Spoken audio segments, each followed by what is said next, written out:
The marble floors of the Valentino estate gleamed like frozen tears under the afternoon sun, and I was on my knees scrubbing them for the third time that week. My hands were raw, red and cracked from the industrial cleaners Mrs. Caruso insisted we use, nothing but perfection for Mr. Valentino's home.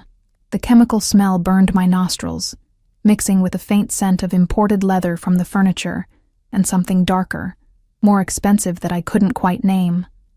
Old money, power, danger. I was invisible here, just another set of hands to polish the pristine surface of a world I'd never belonged to. My stomach growled. I'd skipped breakfast again to send money back to Mama in Philadelphia. The cancer treatments were draining what little savings we had left, and my 2 jobs barely covered her medications. The maid position at the Valentino estate paid better than anything else I could find with my lack of education, but it meant 16-hour days and a body that ached in places I didn't know could hurt. Girl. Mrs. Caruso's sharp voice cut through my thoughts like a knife. The master's office. He spilled wine on the Persian rug. Handle it immediately. My heart dropped into my stomach. The master's office. I'd been working here for 3 months and had successfully avoided ever being alone in a room with Dante Valentino. I'd seen him, of course. Impossible not to. He moved through the house like a dark storm, always surrounded by men in expensive suits with guns hidden beneath their jackets. I'd learned to make myself smaller, quieter, practically disappearing into the walls when he passed. But I'd noticed things. The way everyone's voice dropped to whispers when he entered a room. How even Mrs. Caruso, who ruled the household staff with an iron fist, became deferential and nervous in his presence. The late-night meetings in his study where raised voices and the sound of something heavy hitting the floor made me work faster, scrub harder, pray I'd never be noticed. Now, girl, before it sets. I gathered my supplies with shaking hands and made my way through the labyrinth of hallways. The house was a fortress disguised as a mansion. I'd counted at least 12 security cameras in the areas I was allowed to clean. And there were always men stationed at various points, speaking in Italian I didn't understand, their eyes cold and assessing. The office door was slightly ajar. I knocked softly, my knuckles barely making a sound against the heavy wood. Enter. His voice was like smoke, dark, smooth, and somehow suffocating. I pushed the door open, keeping my eyes down, and immediately smelled it. The rich, intoxicating scent of expensive cologne mixed with cigarette smoke and that same leather smell that permeated the entire house. And wine. Red wine, bleeding into the intricate patterns of what was probably a rug worth more than my entire life. I'm sorry to disturb you, Mr. Valentino. Mrs. Caruso sent me to look at me when I'm speaking to you. My breath caught. Slowly, I raised my eyes from the stained rug to the man sitting behind the massive mahogany desk. Dante Valentino was younger than I'd expected for someone who commanded such fear. Maybe 32, 33 at most. His dark hair was perfectly styled, his jaw sharp enough to cut glass, and his eyes. God. His eyes were the color of aged whiskey, burning with an intensity that made my skin prickle with awareness. He wore a white shirt with the sleeves rolled up, revealing forearms marked with ink I couldn't quite make out from this distance.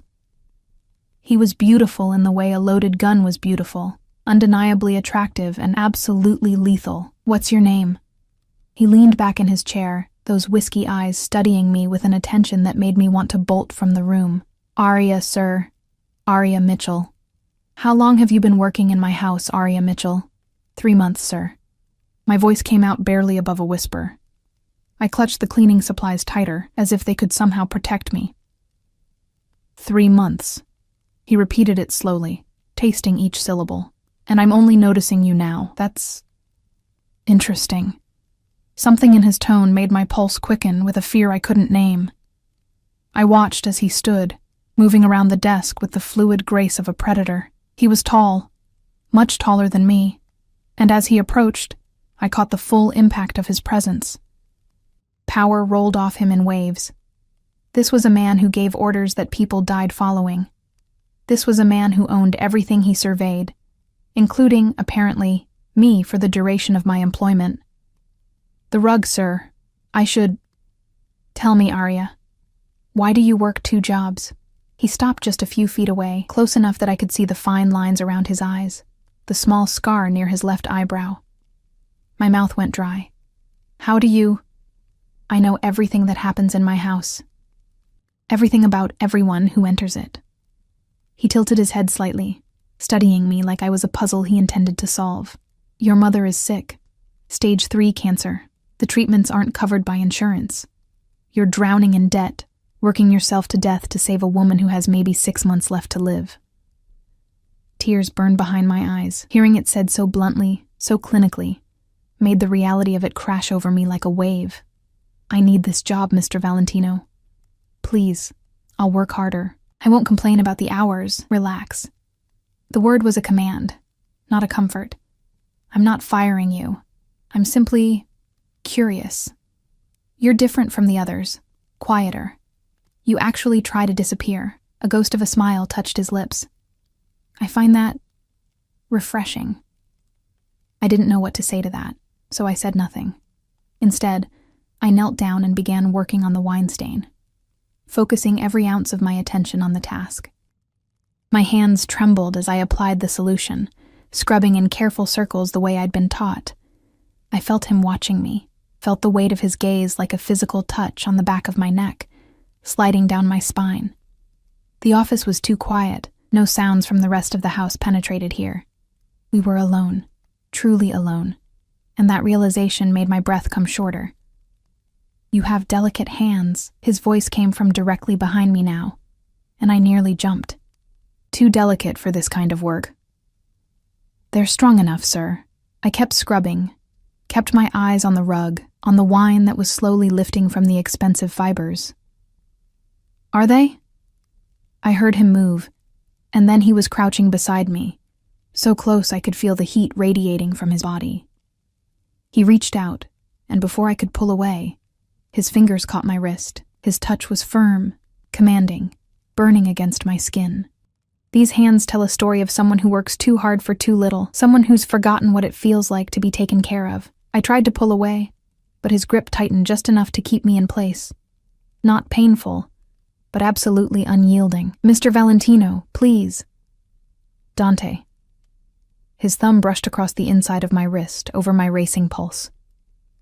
When we're alone, you'll call me Dante. That's not appropriate. I decide what's appropriate in my house, Piccola. Do you understand? There was steel beneath the smooth tone, a promise of consequences if I argued. I nodded, not trusting my voice. Good girl. He released my wrist, and I immediately missed the warmth of his touch, a thought that terrified me more than anything else that had happened. Finish the rug, then come to the kitchen. I'm going to make sure you eat something before you pass out on my marble floors. I'm fine. That wasn't a request. He stood and walked back to his desk, effectively dismissing me while simultaneously making it clear I wasn't free to leave. I returned to my work with shaking hands, hyper-aware of his continued presence, the way he occasionally looked up from whatever papers he was reviewing to watch me. Every nerve in my body was screaming at me to be careful, to remember what kind of man he was, what he was capable of. But there was something else, too. Something warm and dangerous unfurling in my chest, the way he'd touched me, the concern in his voice when he'd mentioned food. No one had cared about whether I ate in months. I was so tired of being invisible, of being nothing more than a ghost haunting the edges of other people's lives, and Dante Valentino had seen me, really seen me. That should have been my first warning. I finished with the rug, gathered my supplies, and stood on legs that felt like water. Dante was on his phone now, speaking rapid Italian that sounded like music and menace all at once. He gestured toward the door without looking at me, and I fled, my heart pounding so hard I thought it might burst from my chest. Mrs. Caruso was waiting in the hallway, her sharp eyes assessing. What took so long? The stain was stubborn. Mr. Valentino requested you take your lunch break now, in the kitchen. Her lips pressed into a thin line of disapproval. Don't dawdle. And don't get any ideas above your station, girl. Men like him don't notice girls like you for innocent reasons. Her words followed me down the hallway like a curse. I knew she was right. I'd heard the stories about powerful men and the women who worked for them. Stories that never ended well for the women. But I needed this job. needed the money. So I'd go to the kitchen, I'd eat whatever food he'd arranged for me, and then I'd go back to being invisible. That was the plan. The kitchen was empty except for Antonio, Dante's personal driver and bodyguard, who nodded at me from his position by the window. On the marble island sat a covered plate, still warm, and a glass of fresh orange juice. I approached it carefully, as if it might bite me. Chicken marsala, roasted vegetables, fresh bread. The smell alone made my stomach cramp with hunger. I ate mechanically, too aware of Antonio's watchful presence, too confused by this sudden attention. Why would Dante Valentino care if his maid ate? Why would he notice me at all when he could have anyone, any woman he wanted? I was nearly finished when I heard footsteps. Dante entered the kitchen, his phone still pressed to his ear, and my entire body went rigid. He ended the call, slipped the phone into his pocket, and leaned against the counter across from me. Better? I nodded, unable to form words. Good. You're going to start eating regular meals. I won't have my employees fainting from malnutrition. He crossed his arms, the movement pulling his shirt taut across his chest. From now on, you'll take your lunch here.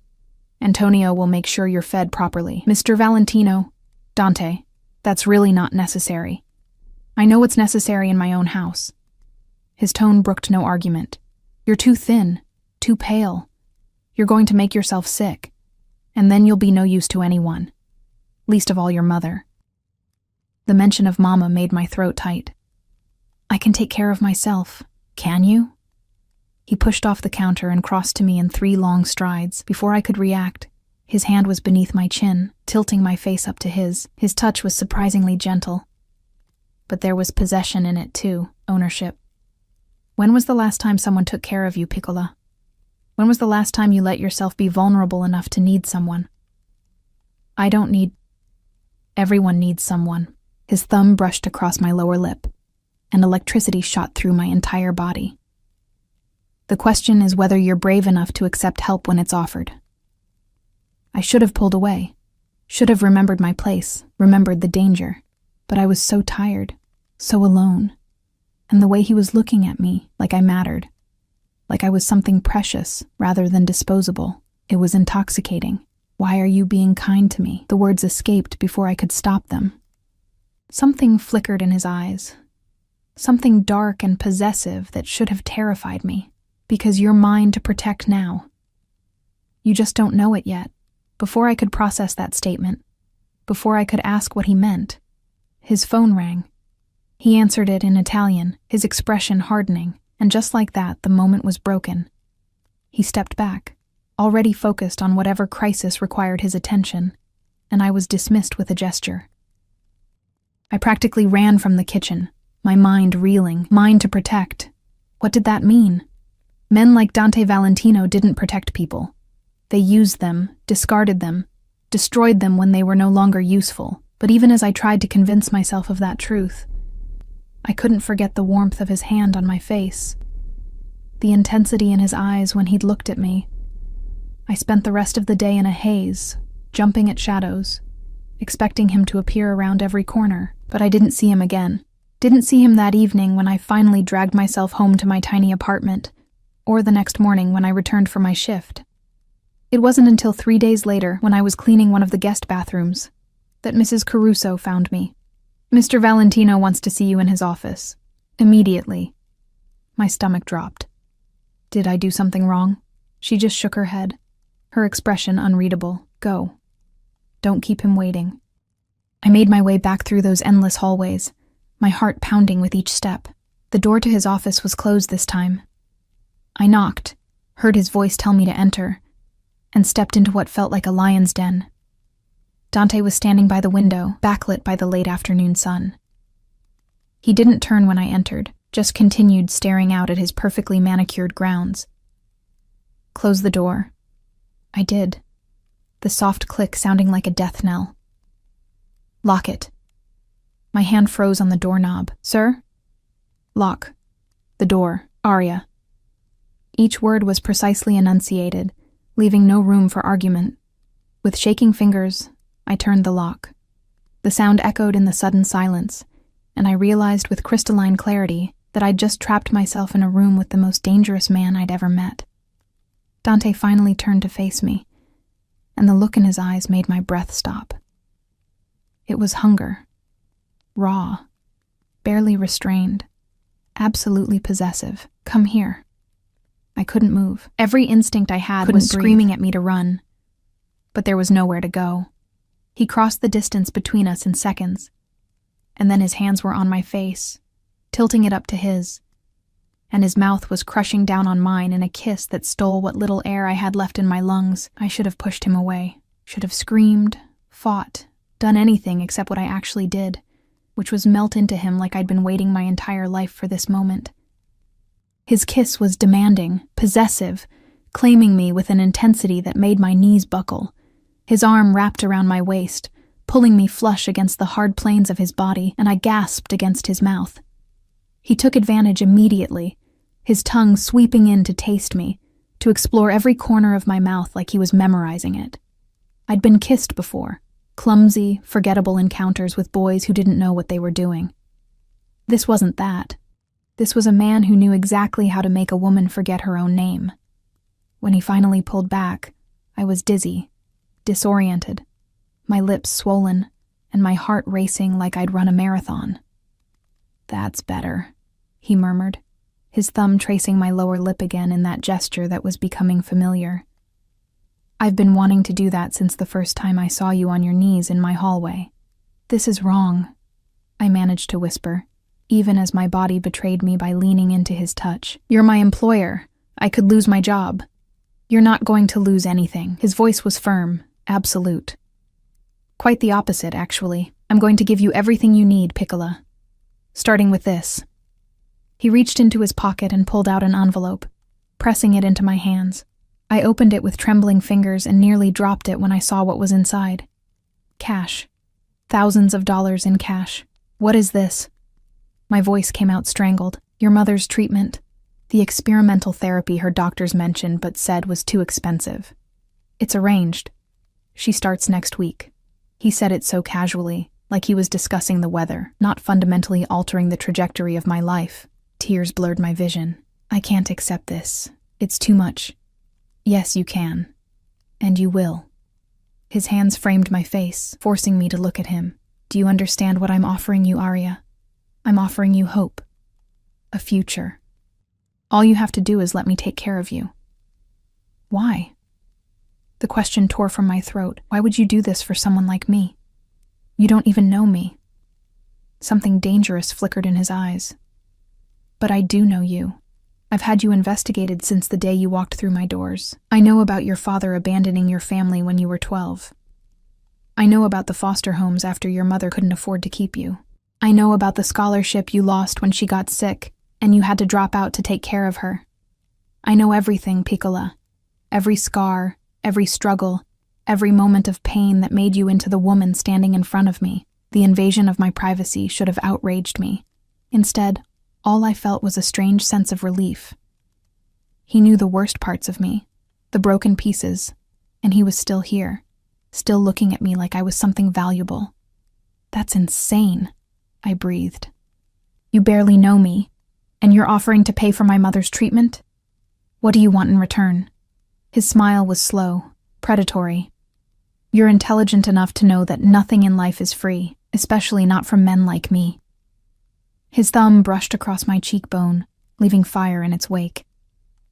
I want you, Arya, in my bed, in my life. Mine in every way that matters. The room tilted. You want me to be your... what? Your mistress? No, the word was sharp, definitive.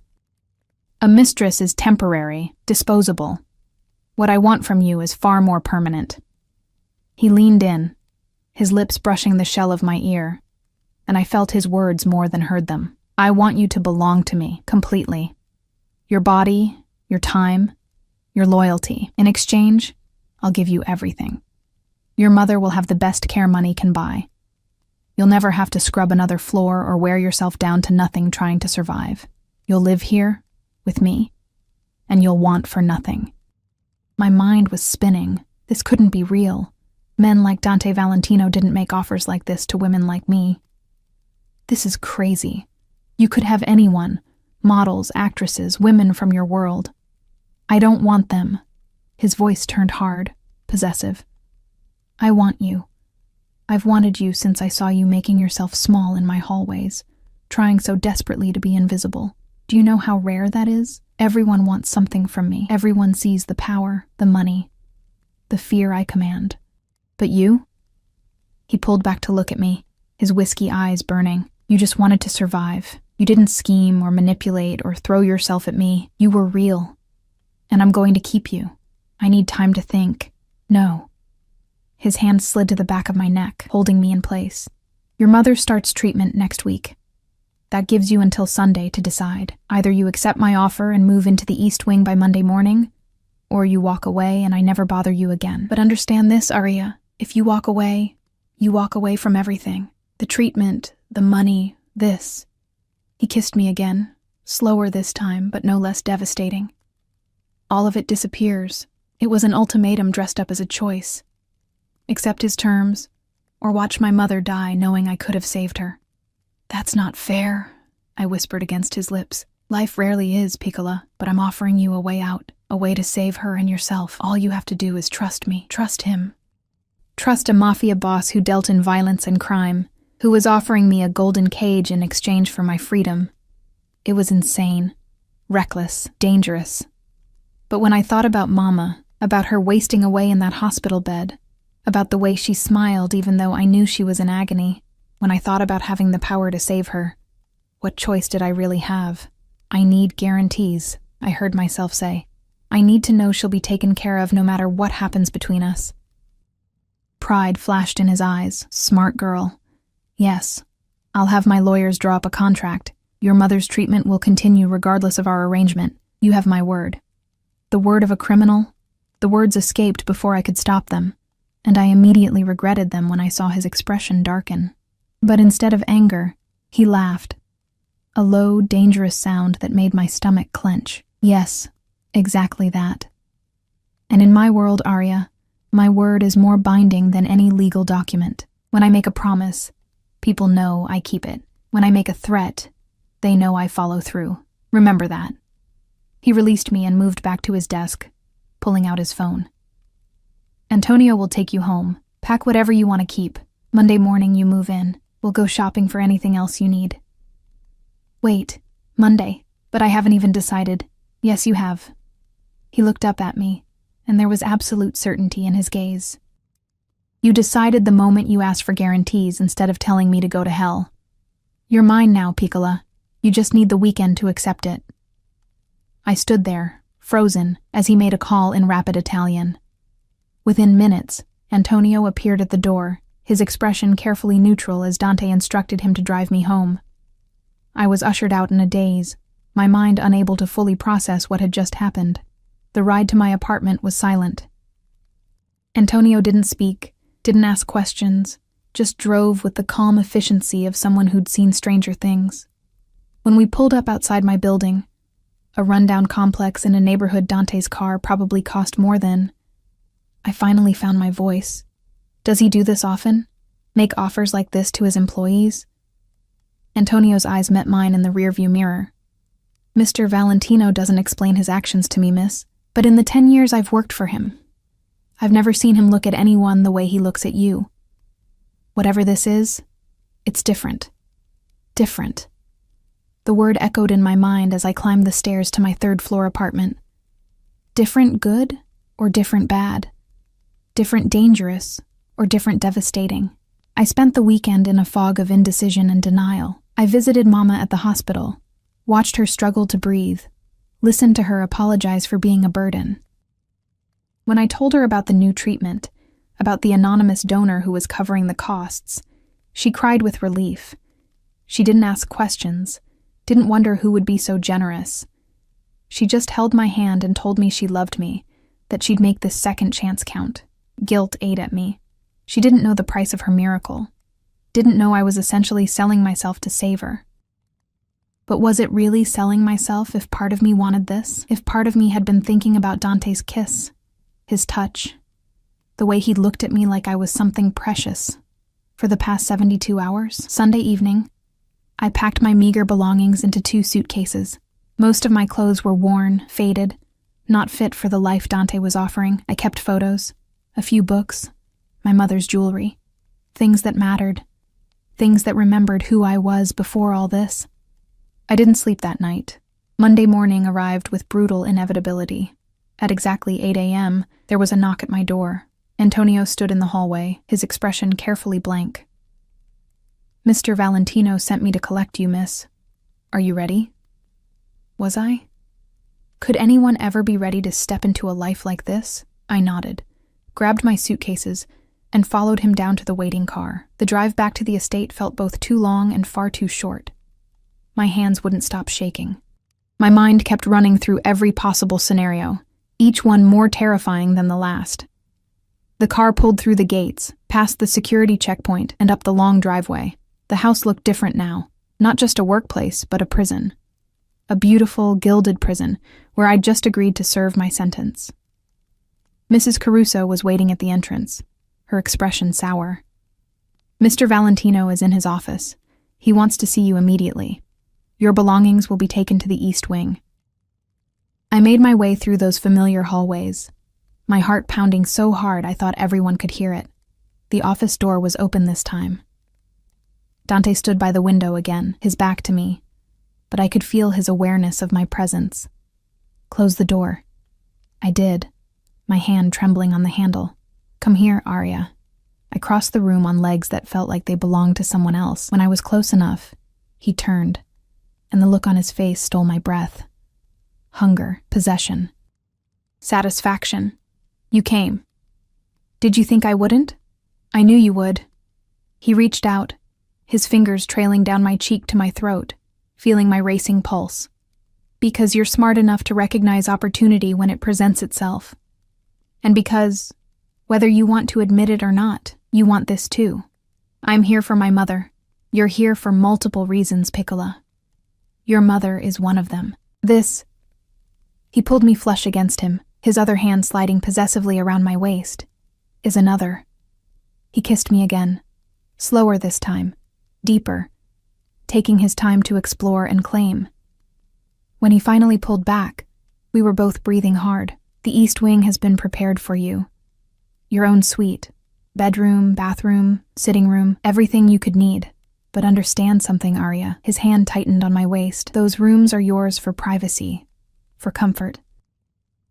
But your nights? Those belong to me." Heat flooded my face. "I need time to adjust. You'll have it. I'm not a monster, despite what you might think." His thumb brushed across my lower lip. "I can be patient when properly motivated. But make no mistake, you're mine now. Every man who sees you will know it. Every woman who looks at you will understand that you're under my protection. And anyone who tries to touch what's mine will learn very quickly why people fear the Valentino name." The possessiveness in his voice should have terrified me. Instead, it sent a shiver down my spine that had nothing to do with fear. "I should see my room," I managed to say. "Antonio will show you. Get settled. Rest. Tonight we're having dinner together. Just us. I want to know everything about you that my investigators couldn't find." He released me, stepping back, and I immediately missed his warmth. "And Arya? Welcome home." Home. The word echoed mockingly as Antonio led me through more hallways to the East Wing. The suite he showed me was larger than my entire apartment had been. The bedroom alone could fit 3 of my old rooms. Everything was pristine, elegant, expensive, a cage lined with silk and gold. My suitcases looked pathetic sitting in the middle of all that luxury. "Mr. Valentino arranged for a stylist to come tomorrow," Antonio said from the doorway. "She'll help you with a new wardrobe. If you need anything before then, just pick up the phone. Extension 1 reaches the kitchen. Extension 2 reaches security. Extension 3 reaches Mr. Valentino directly." He left me alone in my beautiful prison, and I sank onto the edge of the enormous bed, wondering what I'd just agreed to. The hours until dinner passed in a strange blur of anxiety and surreal acceptance. I explored my new suite like a prisoner examining her cell. The bathroom with its marble countertops and rain shower that could fit 4 people.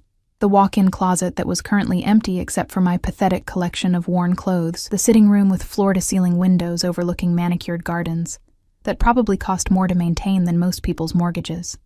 At 6 o'clock, there was a soft knock. A young woman I didn't recognize stood in the hallway holding a garment bag and a makeup case. "Miss Mitchell, I'm Sophia. Mr. Valentino asked me to help you prepare for dinner." Of course he did, because apparently I couldn't even dress myself anymore without his intervention. But I let her in because I genuinely had nothing appropriate to wear, and because refusing felt like a battle not worth fighting on my first day. Sophia was efficient and kind, chattering about nothing important while she worked. The dress she pulled from the bag was simple, but elegant, deep emerald silk that hugged my curves and fell to just above my knees. She did my makeup with a light hand, curled my hair into soft waves, and stood back with a satisfied smile. "Beautiful. Mr. Valentino will be very pleased."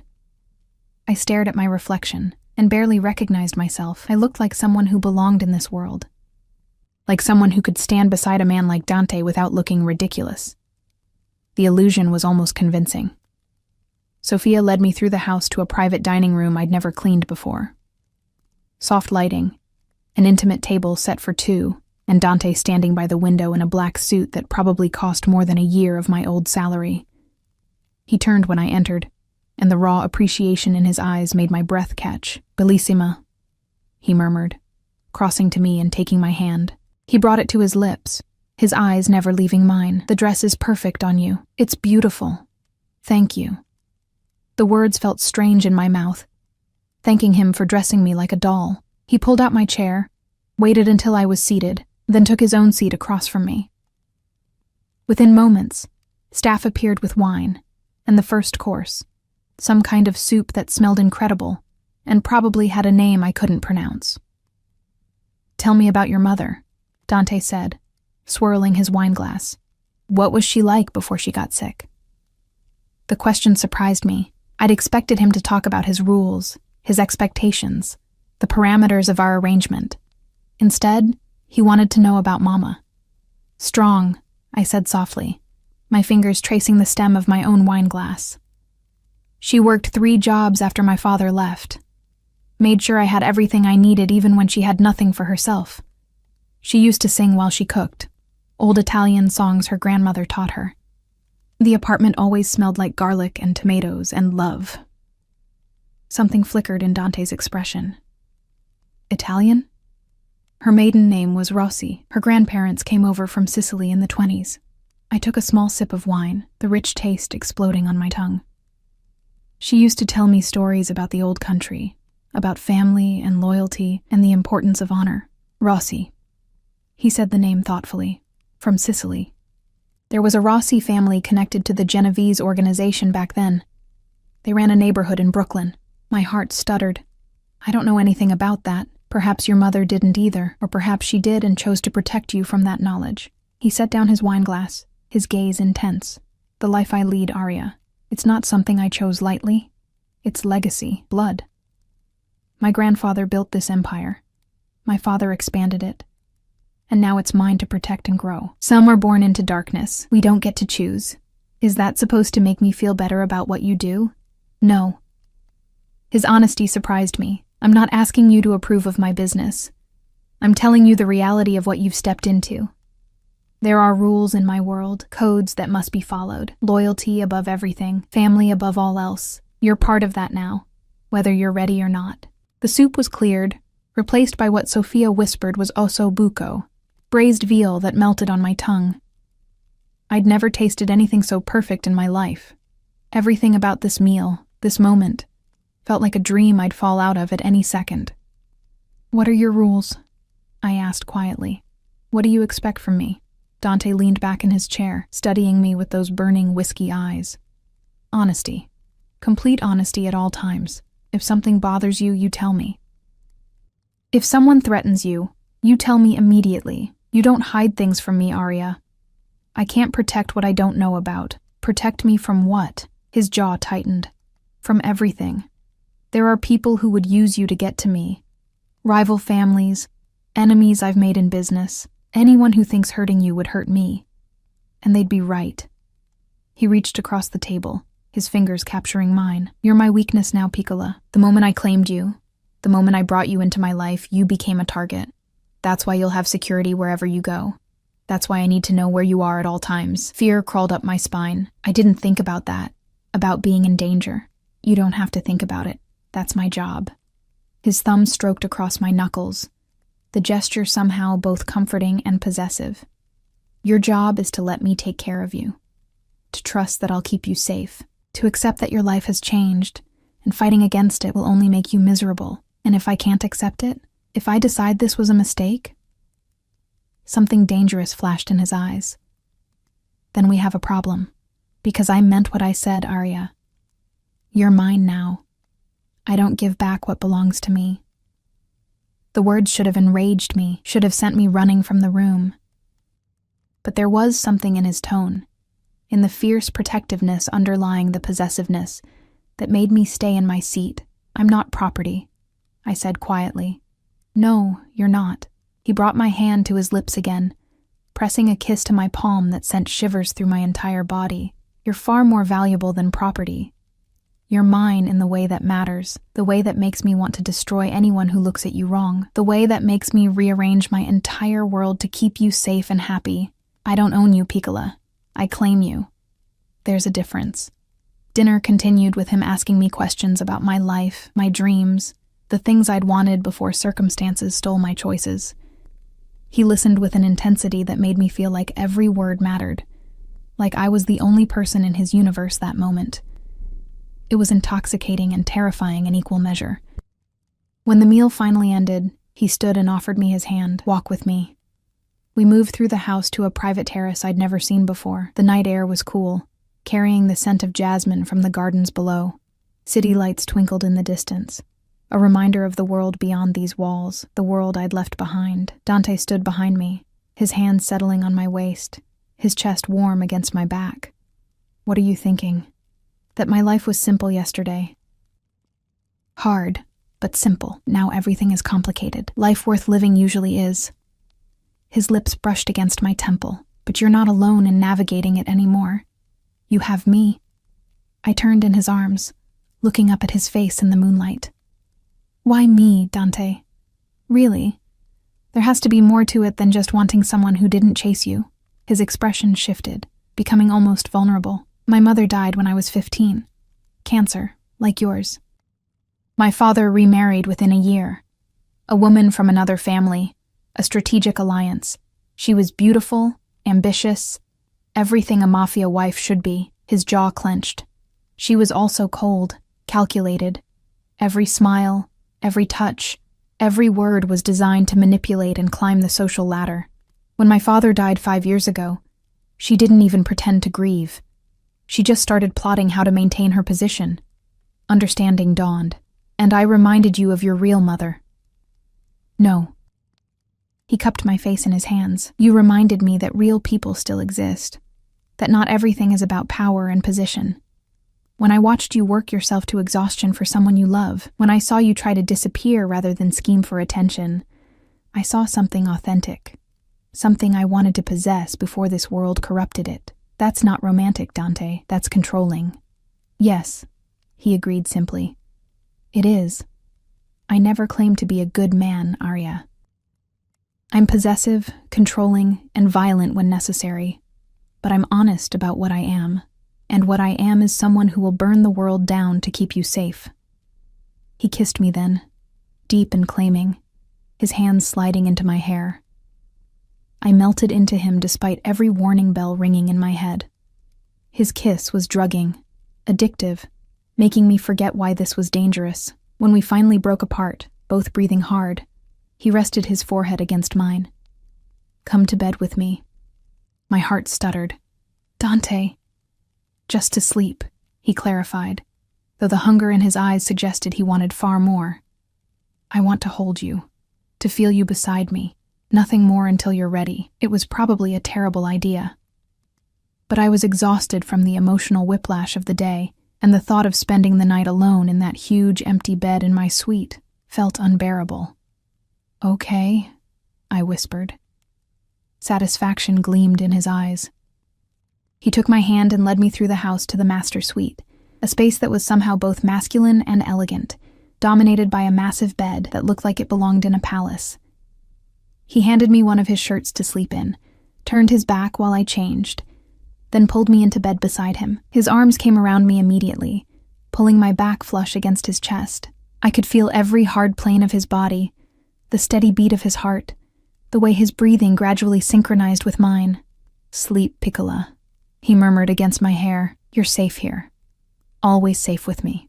And despite everything, despite the insanity of my situation, the danger lurking at the edges of this new life, the absolute control he was exerting over my existence, I believed him. That should have been my second warning. I woke to sun streaming through unfamiliar windows and an empty bed.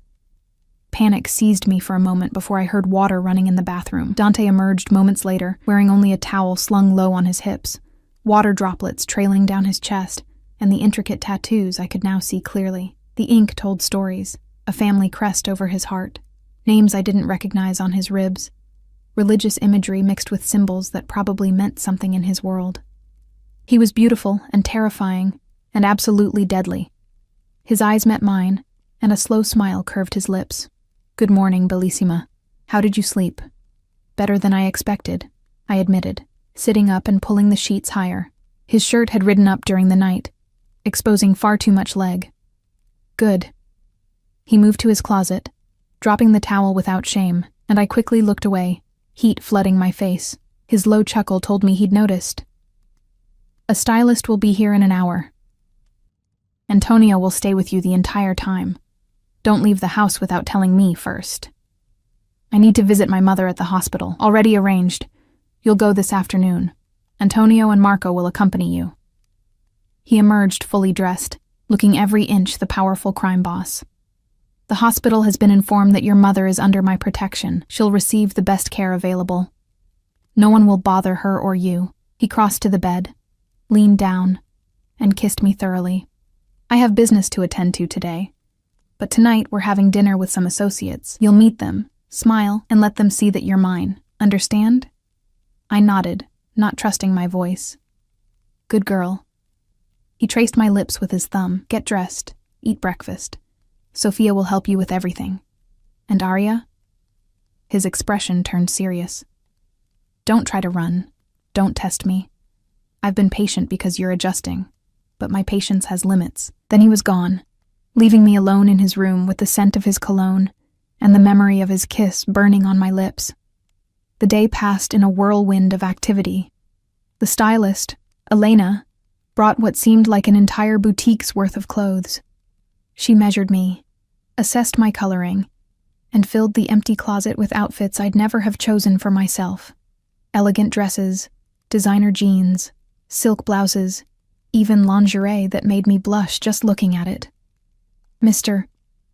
Valentino has excellent taste," she said approvingly as I modeled yet another dress. "He wants you to have the best of everything." That afternoon, Antonio drove me to the hospital with Marco, another stoic bodyguard, following in a second car. The hospital staff treated me completely differently now, with deference bordering on fear. They led me to a private room where Mama was resting, looking better than I'd seen her in months. "Arya." Her face lit up. "Sweetheart, they moved me to this beautiful room, and the doctor said I start the new treatment tomorrow. They're so optimistic. They think it might really work." I held her hand, fighting back tears. "I'm so glad, Mama. Tell me about your donor. Who is this angel who's saving my life?" I couldn't tell her the truth, couldn't explain that I'd essentially sold myself to save her, so I lied, weaving a story about a charitable foundation, an anonymous benefactor who helped families in need. She believed me because she wanted to, because accepting a miracle was easier than questioning its source. When I finally left, guilt sat heavy in my chest, but seeing the hope in her eyes made it worth it. Whatever price I had to pay, she would live. That's all that mattered. Back at the estate, Sophia helped me prepare for dinner. The dress Elena had chosen was stunning, black silk that clung to my curves, elegant but understated. My hair was styled in an updo, my makeup flawless. When I descended the stairs, Dante was waiting in the foyer, surrounded by his men. He looked up, and the expression on his face made my stomach flip. He dismissed the others with a gesture and crossed to me, his eyes burning. "You're going to make every man in that room jealous, and every woman envious. His hand settled possessively on my lower back. Perfect. The restaurant was clearly mafia-owned. No other patrons, security everywhere, private room in the back. Dante led me in with his hand never leaving my back, marking me as his for everyone to see. 5 men sat around the table, their women beside them. All eyes turned to us as we entered, assessing, calculating. I felt like a specimen under a microscope. "Gentlemen," Dante said smoothly, "this is Arya, my woman. Anyone who disrespects her answers to me personally." The message was clear. The men nodded, their expressions carefully neutral. Their women looked at me with varying degrees of curiosity and pity. They knew what I was, what I'd become. Another possession of a powerful man, another pretty face that would eventually be replaced. But they didn't know the whole story, didn't know about the arrangement, the contract written in desperation and sealed with a kiss. They didn't know that part of me was starting to want this, starting to crave Dante's attention and protection in ways that terrified me. Dinner was an exercise in survival. I smiled when appropriate, spoke when spoken to, and tried to ignore the undercurrents of violence and danger threading through every conversation. These men discussed territory and business and problems that needed solving, euphemisms for crimes I didn't want to understand. And through it all, Dante kept me close, his hand on my thigh under the table, his touch possessive and reassuring in equal measure. It was midnight when we finally returned to the estate. I was exhausted, overwhelmed, ready to collapse. But Dante had other plans. He led me to his room, closed the door, and pulled me into his arms. "You did perfectly tonight. I'm proud of you." The praise shouldn't have mattered, but it did. God help me, it did. He kissed me slowly, thoroughly, his hands roaming over the silk covering my body. When he finally pulled back, we were both breathing hard. "Stay with me again tonight," he murmured against my lips. "Let me hold you. Let me take care of you." And I did. Because somewhere in the past 48 hours, I'd stopped fighting the inevitable. I was his now. For better or worse. I just didn't know yet how much worse it could get. The next 3 weeks passed in a strange rhythm of luxury and captivity. My days fell into a pattern. Breakfast with Dante when his schedule allowed. Visits to Mama at the hospital where her treatment was showing promising results. Afternoons exploring the estate grounds with Antonio shadowing my every move. Evenings preparing for whatever social obligation Dante had planned. And nights. Nights were spent in his bed, wrapped in his arms, his body curved protectively around mine. We hadn't crossed that final line yet. He was keeping his word about giving me time, but the tension was building. Every kiss grew deeper, every touch more possessive. He was patient, but I could feel his control fraying at the edges. I was learning his world through observation and careful questions. The associates who visited weren't just businessmen. They were soldiers, captains, underbosses in a structure built on violence and loyalty. The phones that rang at all hours weren't telemarketing calls. They were emergencies requiring his immediate attention. The basement level I wasn't allowed to visit wasn't a wine cellar. It was something darker that I didn't want to understand.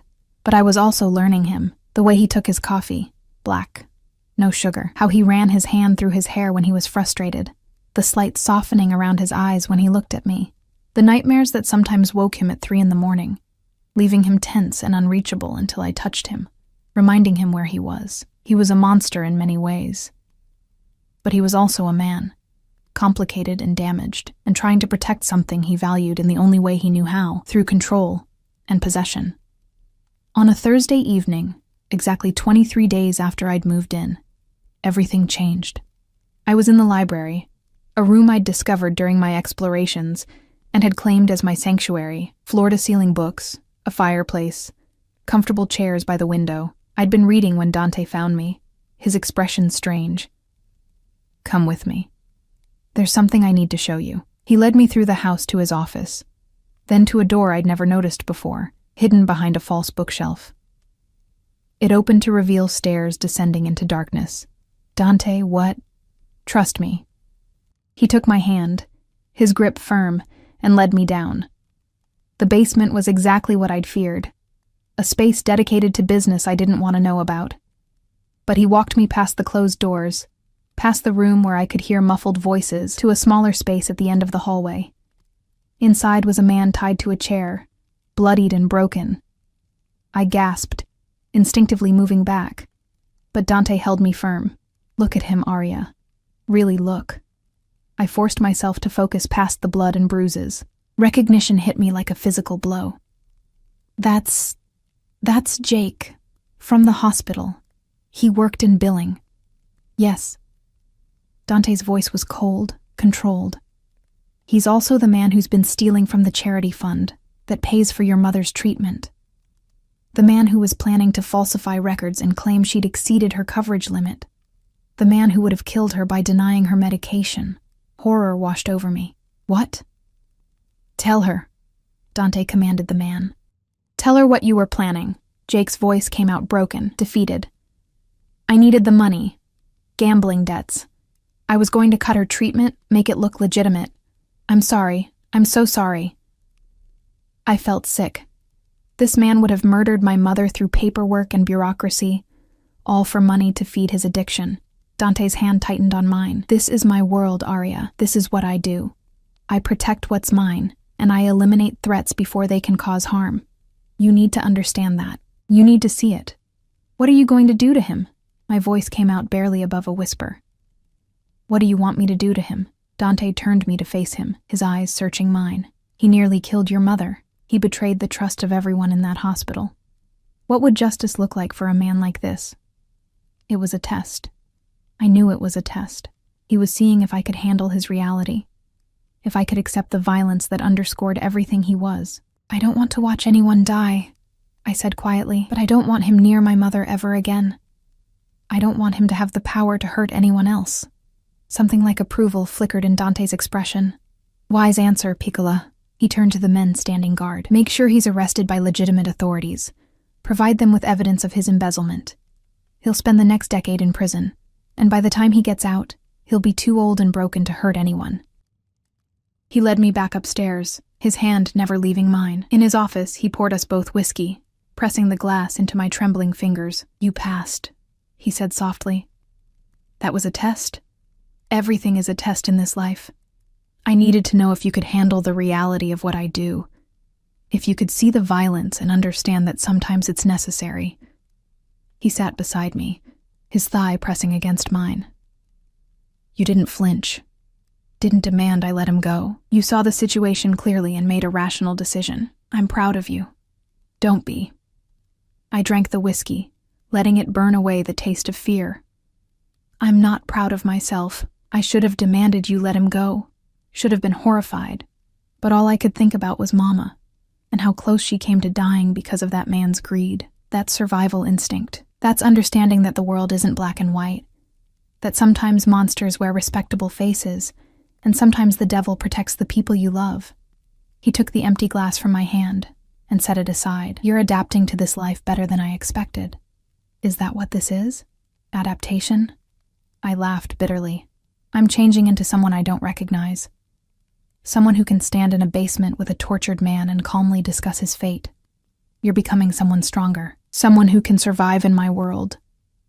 His hand cupped my face, forcing me to meet his eyes. And you're mine, which means you're protected, cherished. No one will ever hurt you the way that man tried to hurt your mother. He kissed me then, and for the first time, I kissed him back with matching hunger. All the tension of the past weeks, all the fear and desire and confusion, it all poured out in that kiss. His hands tangled in my hair, pulling me closer, and I went willingly, climbing into his lap, pressing against him.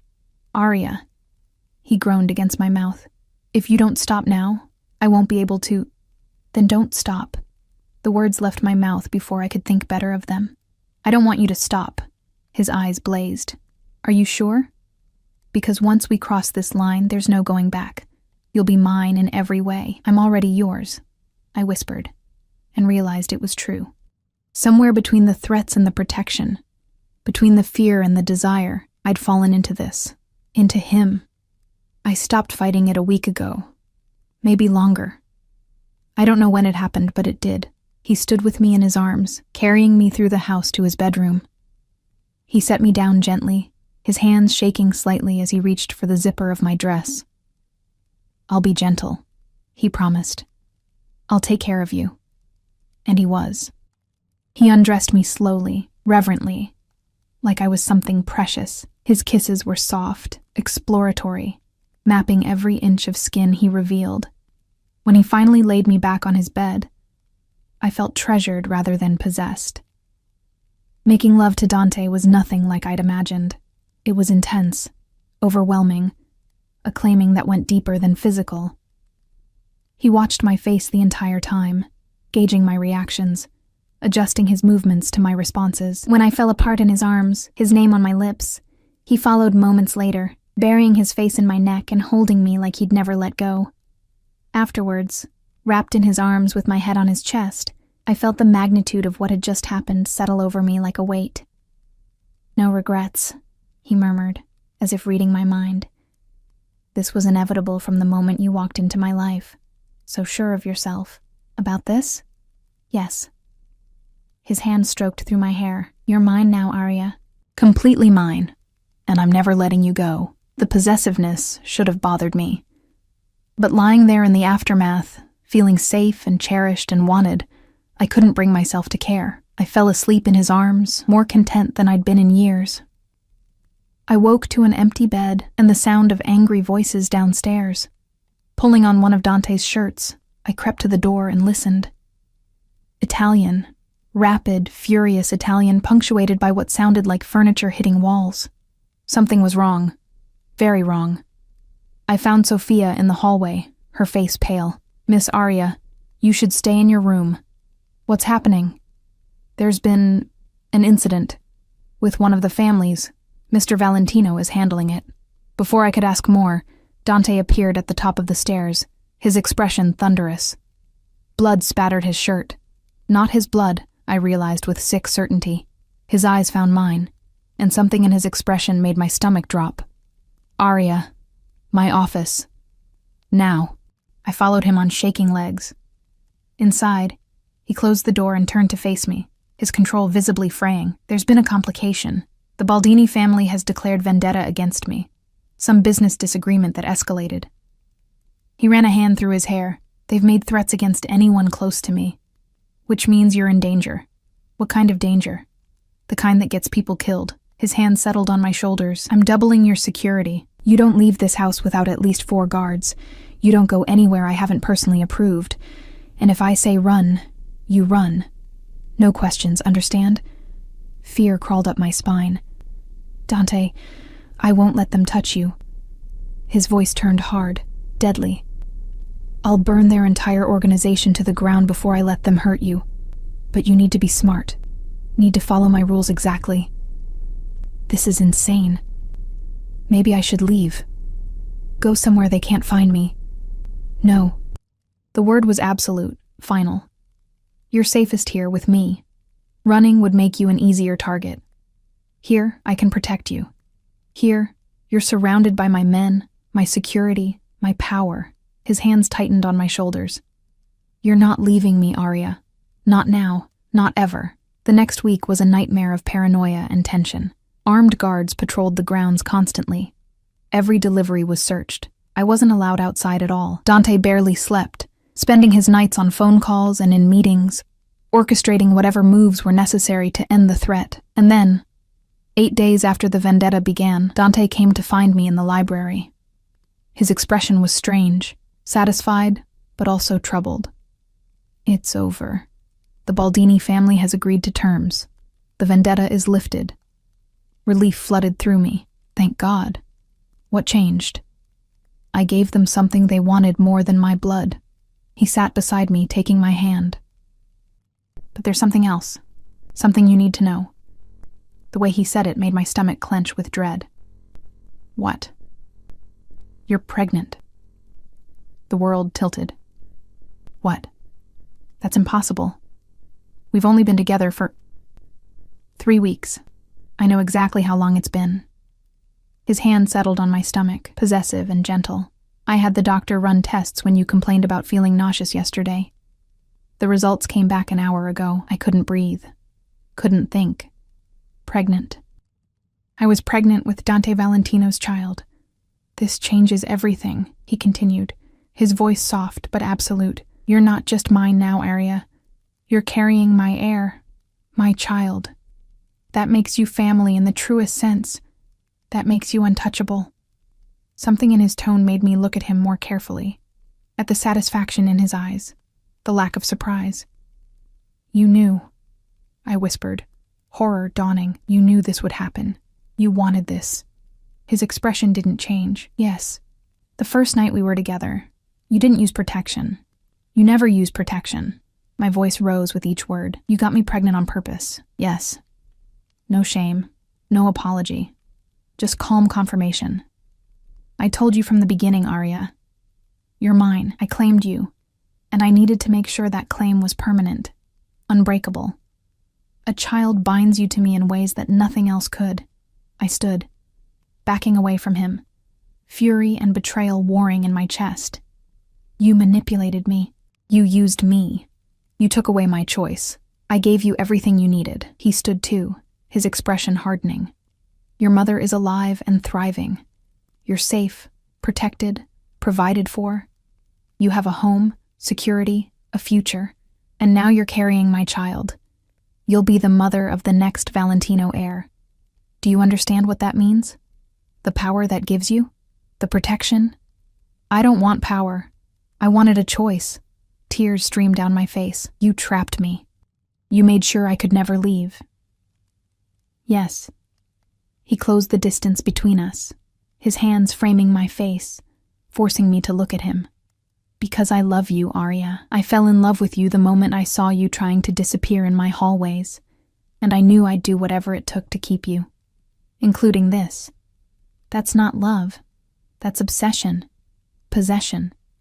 In my world, they're the same thing. His thumbs brushed away my tears. I'm not going to apologize for ensuring you'd never leave, for binding you to me permanently. You're mine, Piccola. Mine forever. And our child will cement that bond in ways that terrify you right now, but that you'll eventually understand.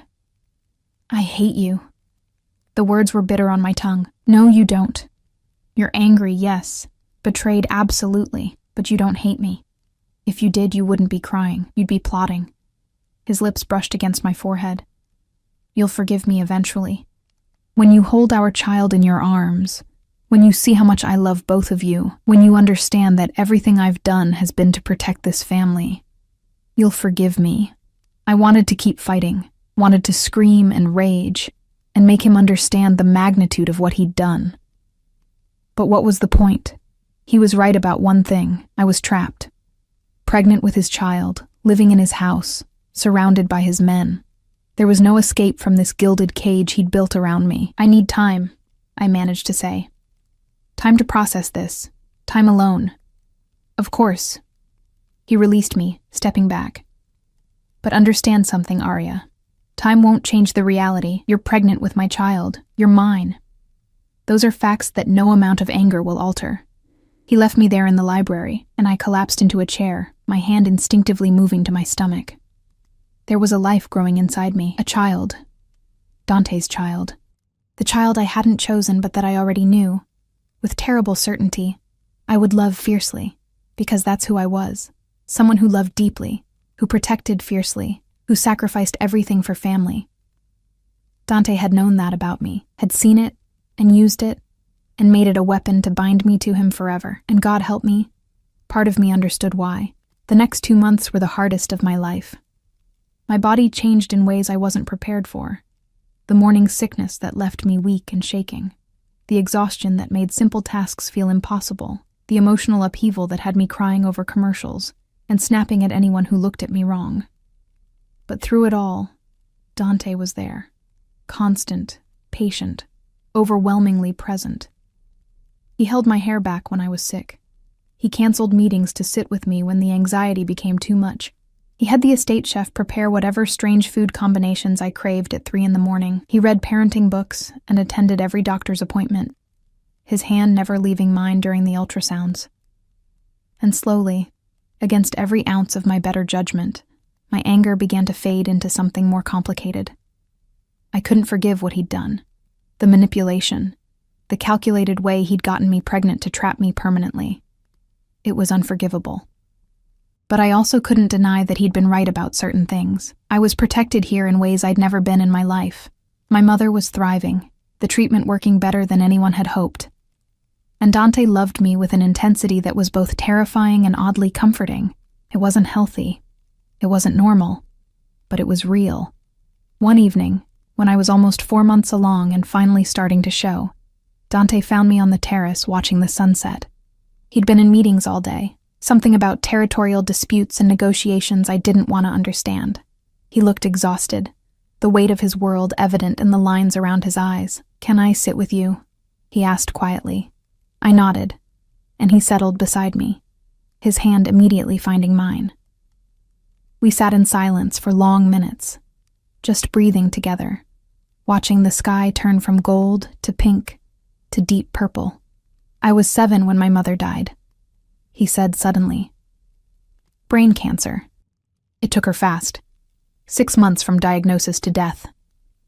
My father was destroyed by it. He loved her in a way that made him vulnerable, and that vulnerability nearly cost him everything. Other families saw his grief as weakness. They moved against him, tried to take what was his, while he was too broken to fight back." I squeezed his hand, not speaking, just listening. He survived, but it changed him, made him hard, cold. When he remarried, it was strategic. No love, no emotion, just power and alliance. He taught me that love was a liability, that caring about anyone made you weak. Dante's jaw clenched. I believed him for years, built walls around myself, refused to let anyone matter. And then you walked into my house trying so hard to be invisible, and you shattered every wall I'd spent 20 years building. Dante, let me finish. His voice was rough with emotion. I knew I was falling for you. I knew it was dangerous, but I couldn't stop myself. And when I realized you might leave once your mother was stable, once you didn't need my money anymore, the thought of losing you made me desperate, made me do something unforgivable. He turned to face me, his eyes intense. "I got you pregnant on purpose because I couldn't bear the thought of you leaving. I knew it was wrong. I knew it was manipulative, but I also knew that I couldn't survive in a world where you weren't mine. So I made sure you couldn't leave, and I'm not sorry for that, Arya. I'm sorry for hurting you.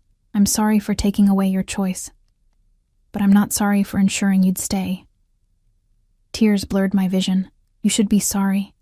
You should regret it." "I know. A better man would." His hand moved to my stomach, settling over the small bump. "But I'm not a better man.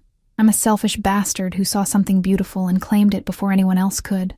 And now we're here, with a child growing inside you, binding us together forever." I covered his hand with mine, feeling the flutter of movement beneath our palms. Our baby. The child we'd created, wanted or not. "I should hate you," I whispered. "But you don't." It wasn't a question. "No, I don't." The admission felt like defeat and liberation all at once. "I'm angry, I'm hurt, but I don't hate you. I think I might love you, which makes me as twisted as you are." His sharp intake of breath told me he hadn't expected that. "Say it again." "I love you." The words came easier the second time. "I love you even though you're controlling and possessive, and you manipulated me in the worst possible way. I love you even though you're a criminal who does terrible things. I love you because you see me, really see me, and you've never asked me to be anything other than exactly who I am."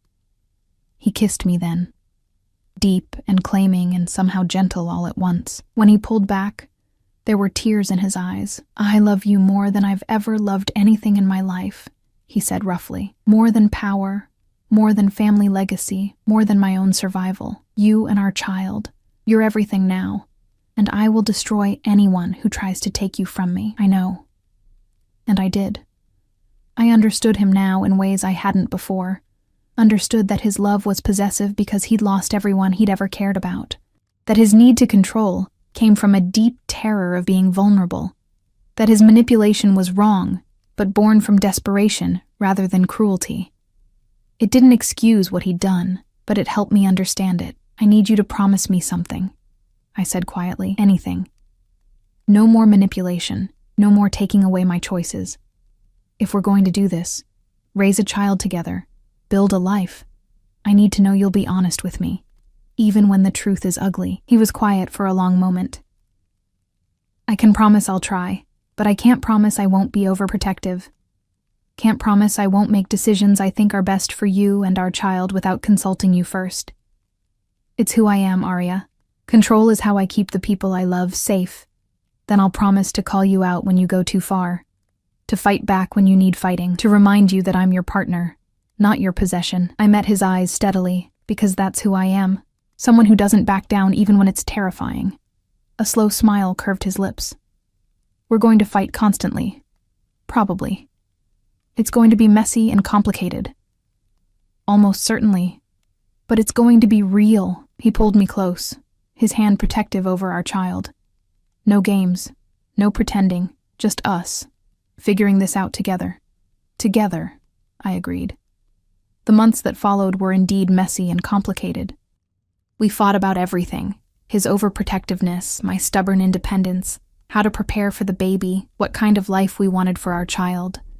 But we also laughed together, planned together, fell deeper in love in the spaces between the arguments. Mama's health continued to improve. By my 6th month of pregnancy, she was in remission, strong enough to visit the estate and meet the man who'd saved her life. She took one look at Dante, saw the way he touched me, the possessive gentleness in his eyes, and she understood immediately what our arrangement had been. You did this for me, she said quietly when we were alone. Gave yourself to him to save me. It's more complicated than that now, I admitted. I love him, Mama, even knowing what he is, what he's done. I love him. She took my hand, her eyes sad, but understanding. Love isn't always clean and simple, sweetheart. Sometimes it's messy and complicated and comes from the most unexpected places. The question isn't whether this is the right love or the wrong love. The question is whether it makes you happy. It does, I realized. In strange, twisted ways. It makes me incredibly happy. Then that's all that matters. My water broke on a Tuesday evening while Dante was in a meeting with his underbosses. I'd been reading in bed when the first contraction hit, sharp and unmistakable. Sophia called Dante immediately, and within minutes the house erupted into organized chaos. Dante burst into the bedroom, his face pale.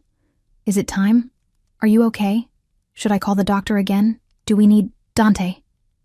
I grabbed his hand, squeezing hard. Breathe, we have time.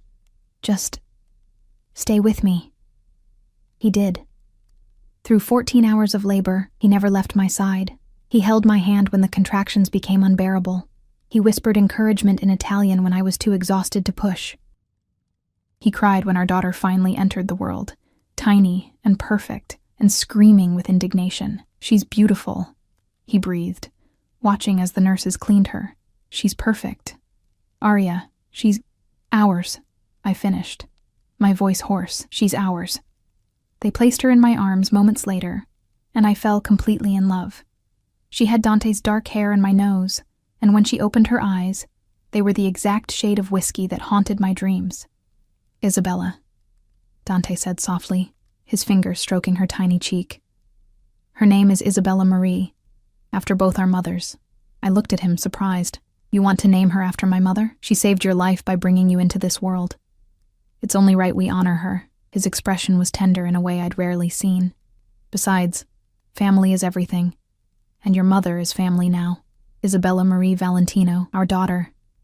The physical proof of the complicated, messy, absolutely real love between a mafia boss and the maid who'd stolen his heart. The weeks after her birth were exhausting and perfect. Dante was surprisingly hands-on for someone who'd grown up in his world. He changed diapers, did 3 a.m. feedings, rocked Isabella to sleep while singing Italian lullabies his mother had sung to him. He was gentle with her in ways he'd never been gentle with anything else in his life, and he was even more possessive of both of us. Security doubled. I wasn't allowed to leave the grounds without an entire team of guards. Anyone who wanted to see Isabella had to be cleared through multiple levels of approval. It was suffocating and overwhelming, and exactly what I'd expected, but it was also love. Twisted. Controlling. Absolutely consuming love. One night, when Isabella was 6 weeks old and finally sleeping through the night, I found Dante standing by her crib just watching her sleep. The moonlight streaming through the window illuminated his face. highlighting the softness there, the vulnerability he only showed in moments like this. "What are you thinking?" I asked softly from the doorway.